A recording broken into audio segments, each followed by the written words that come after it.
आज हम क्लास 7 में पहला चैप्टर प्रारंभ करने जा रहे हैं। यह है न्यूट्रिशन प्लान। अब न्यूट्रिशन क्या होता है? न्यूट्रिशन का शाब्दिक अर्थ है पोषण। अब हम लोग इससे पहले क्लास 6 में पढ़ चुके हैं कि कोई भी जीव जो है उसे जिंदा रहने के लिए भोजन की आवश्यकता होती है। हम लोग अपने आप से अनुभव करते हैं कि कोई चीज सजीव है, जिंदा, लिविंग, जिसको सजीव को हम लोग लिविंग कहते हैं। तो हम लोग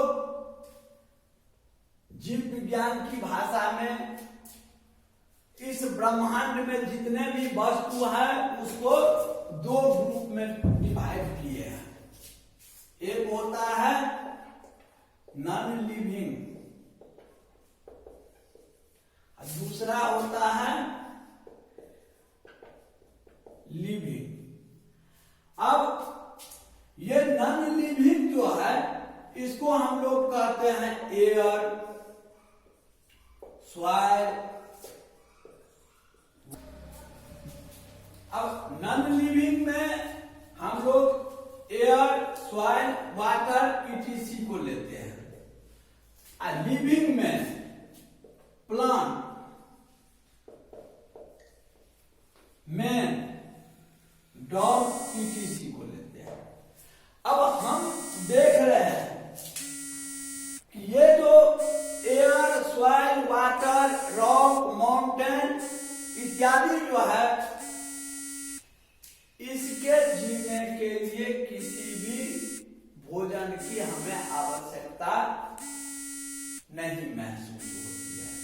लेकिन ये प्लांट है, मेन होता है कई आदमी, डॉग्स हैं या जितने भी जीव हैं उसके अपने जीवन को जीने के लिए भोजन की आवश्यकता होती है। तो यहां हम स्टार्ट कर रहे हैं न्यूट्रिशन इन प्लांट।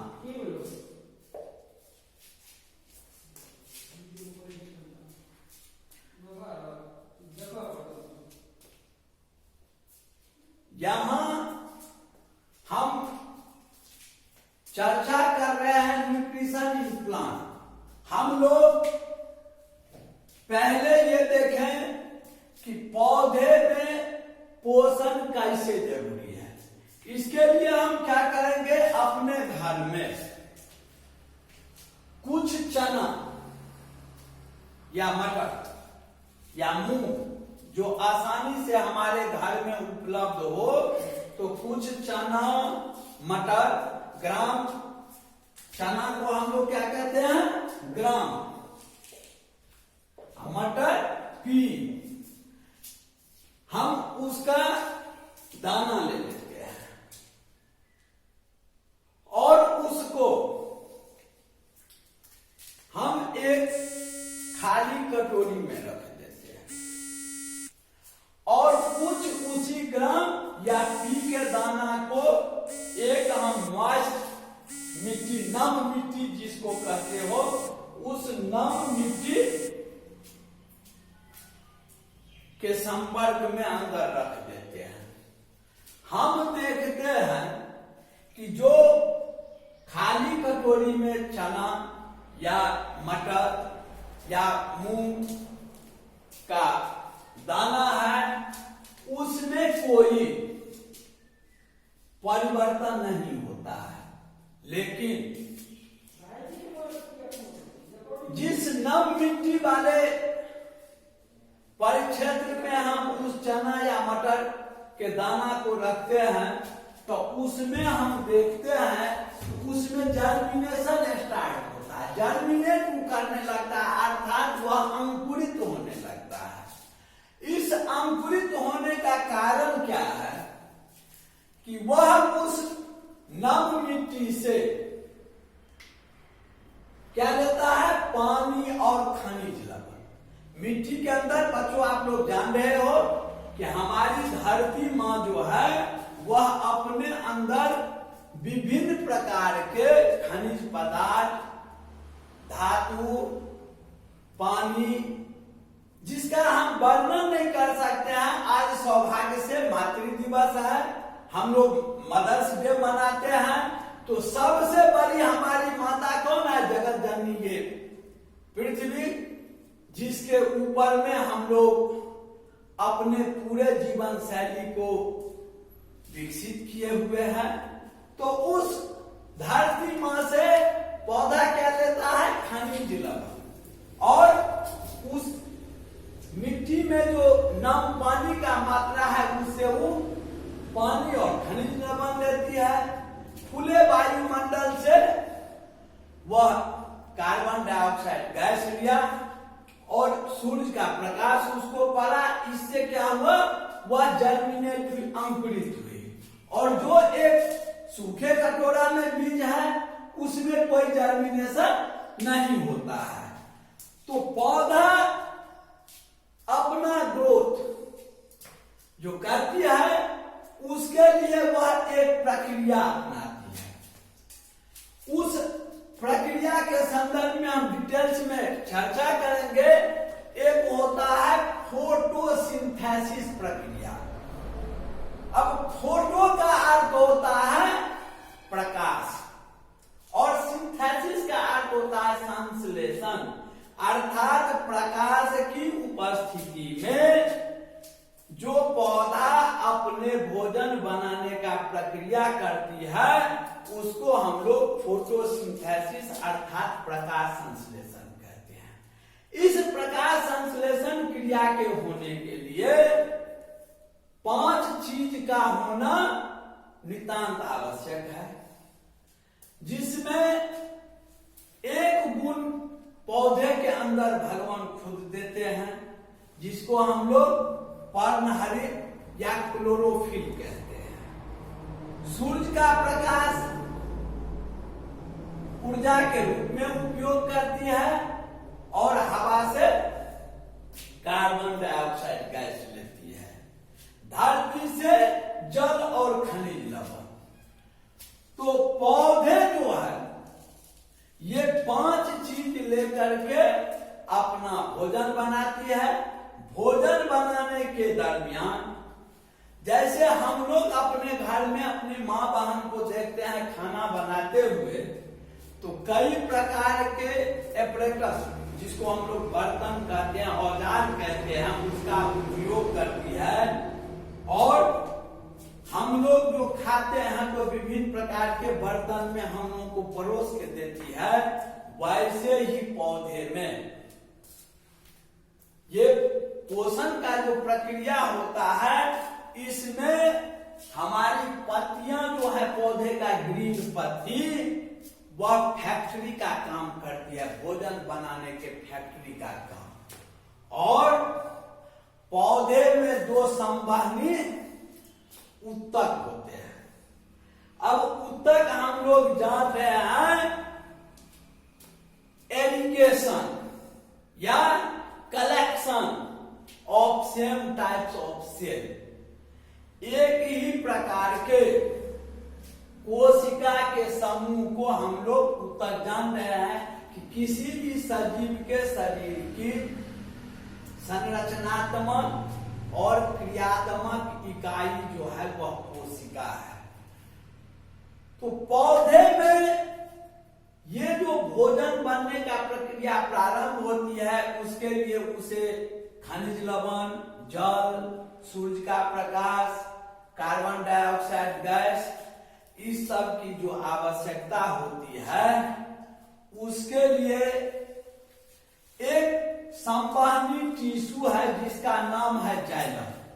आगे क्लास में हम लोग पढ़ेंगे कि जाइलम 4 प्रकार के होते हैं।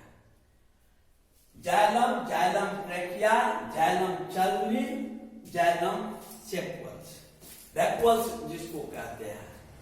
अब उतना अभी हमको नहीं जाना है, केवल ये जाना है कि जाइलम जो है वह हम लोग धारा में पढ़ते हैं AC और DC।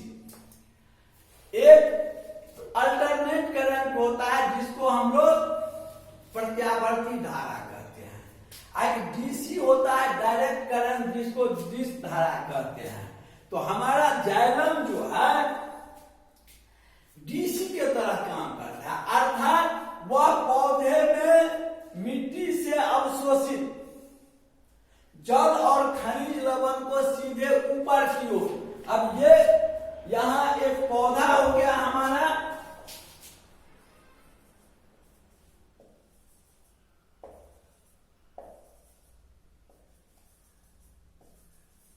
अब ये उसका तना है, तो ये मिट्टी से जो जल और खनिज लवण लेती है, इसको ये अपवार्ड लेकर के ये पत्ती तक, ये लीफ तक पहुंचाती है। इसका नाम है जाइलम। ये जाइलम क्या करती है, केवल अपवर्ड डायरेक्शन में, ऊपर की ओर जल और खनिज लवण को यहां ये पत्ती तक पहुंचाती है। और पत्ती में एक होता है टिन्नी पोर्स। अब महीन छिद्र, टिन्नी का अर्थ क्या होता है, अति सूक्ष्म, अब पोर्स होता है छिद्र, महीन छिद्र, जिसका नाम होता है, यहां बच्चों हम साइड में लिख रहे हैं एस्टोमाटा। एस्टोमाटा जिस ये जो है एकदम पतला महीन छिद्र होता है। इसका काम है, ये एस्टोमाटा का काम है एक्सचेंज ऑफ गैसेज, गैस का अदला बदली करना। ये जरूरत के समय जब पौधा खाना बनाती है, उस समय कार्बन डाइऑक्साइड गैस को अंदर जाने देती है, और जब पौधा ब्रीथिंग का प्रोसेस करता है, श्वसन हम लोग भी करते हैं, हम लोग भी मानव है, सांस लेते हैं, लेकिन बच्चों एक चीज ध्यान में रखना है, जीव में और पेड़ पौधा के ब्रीथिंग प्रोसेस में एक अंतर है। हम लोग दिन और रात सांस लेते हैं, लेकिन पौधा केवल रात में श्वसन क्रिया करती है। सूर्योदय से सूर्यास्त तक ये जितने भी ग्रीन प्लांट हैं, उसका काम है केवल और केवल भोजन बनाना, और सूर्यास्त के बाद से सूर्योदय तक उसका काम है श्वसन प्रक्रिया को चालू करना। तो ये एस्टोमाटा का काम क्या है, regulating of gas export and import, gas का पौधे के अंदर आयात और निर्यात करने का काम करती है। और ये जो एस्टोमाटा है, ये एस्टोमाटा रक्षी कोशिका, गॉड सेल कहते हैं उसको। अब एक पत्ती का हम स्वच्छ अगर चित्र बनावे,